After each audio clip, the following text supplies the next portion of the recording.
গভীর মনোযোগ। আল্লাহ রব্বুল আলামিন পবিত্র কোরআনুল কারীমের মধ্যে বলতেছেন, ওয়া'বুদুল্লাহা ওয়া লা তুশরিকু বি শাইআন ওয়া বিল ওয়ালিদাইনি ইহসানা।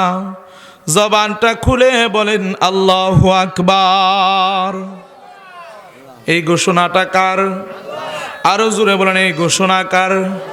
আল্লাহর ঘোষণার মধ্যে কোনো সন্দেহ আসেনি? আল্লাহর ঘোষণার মধ্যে কোনো সন্দেহ করলে ঈমান থাকবনি। ও বাজান, আল্লাহ রব্বুল আলামিন পবিত্র কোরআনুল কারীম নাজিল করেছেন এবং আল্লাহ তাআলা বলেছেন, ইন্না নাহনু নাযালনা যিকরা ওয়া ইন্না লাহু লাহাফিজুন। আমি আল্লাহ কোরআন নাজিল করেছি এবং কোরআনের হেফাজতকারী আমি আল্লাহ নিজে করব। জোরে কন্না আল্লাহু আকবার।